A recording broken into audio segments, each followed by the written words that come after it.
Welcome back, everyone. Got a nice little frosty morning this morning. I know I haven't been making many videos, been on the road, but I don't want to redo videos that I've already done. So if it's something I've already done that I'm doing, I really don't want to just keep redoing that stuff, have you guys watch the same thing over and over. I mean, if you see me run a brush hog, you see me run a brush hog. I mean, maybe I'm wrong on that, but that's me, I guess. If I'm going to put a video out, I want it to be something new. I don't want it to be something that you've already seen. So today I've got something a little bit different. A lot of people have talked about having these 3 Series tractors and they're not able to pick up weight or certain things and all that stuff. So I'm sort of curious to know what the system pressure is on my tractor. If you look at the specs on John Deere's website, all these 3 Series, as far as the D's, I haven't looked up the other ones, the system pressure is 2,495 psi, if I remember correct. And I don't know exactly where that measurement's at. I don't know if that's at the pump or if that's at the, I don't know how they're getting that number. I don't have anything to be able to go and connect into the lines and do all that stuff. But I did think that something I can do, and it'll also help myself in the future if I end up having problems, would be to at least find out what my maximum pressure is.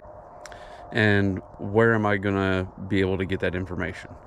So since I have the third function on my tractor, I can just hook into that right there and see what the pressure is on my tractor. And we're gonna try something new, like, I'm not gonna say brand new technology, but something a little bit different. So I have a Bluetooth pressure transducer. I've got some fittings to be able to connect it into the third function. So we'll be able to see what the maximum pressure is up here, deadheading the pump right into this pressure transducer. And then we'll do it at idle, and then we'll also do it at full throttle and be able to see what the difference is. I'll include the information for this in the description of this video, but it's Pressure Pro is who makes it. It's just a Bluetooth pressure transducer, and they have different models for different pressures. This is good to 5,000 psi. I actually got these to be able to use on my job, able to put them in a machine and be able to check pressure at different points on the machine while the machine is running. I don't have to have a hose run out, and try to watch a gauge, or if the machine is moving, I'm not having to try to monitor a gauge and see what it is. And this is all trends right to my phone, and I'm able to just monitor whatever I need to. And it has a bunch of different settings. This one here is good to 5,000 psi. I think they have some to 10. They can do vacuum and also do stuff for HVAC. So since I have this quick connect fitting, I mean, it's really simple for me. We'll just unhook this guy,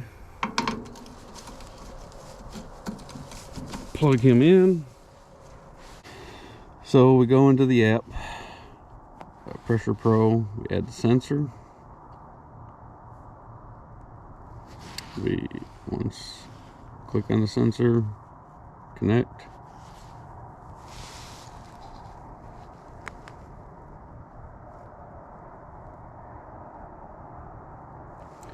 All right, now we can click on here. Okay, now we can go to settings up here, and we can set different alarms and all this stuff for the sensor. Like if we want to set 2,600 psi for a max and 2,000 for a low. If we were wanting to, verify or have parameters that we need to meet, we can do that. Which I'll leave that there just so you guys can see it. You can see that it's red. The screen lights up red whenever it's out of range. So I'm gonna start up the tractor. It's gonna get a little bit loud, and I apologize for that. So I'm gonna go ahead and do it at idle, and I will activate the third function valve, and we got the sensor up there. We'll see what the pressure is, and then what I will do is I will increase the throttle on the tractor, and then we will check the pressure again.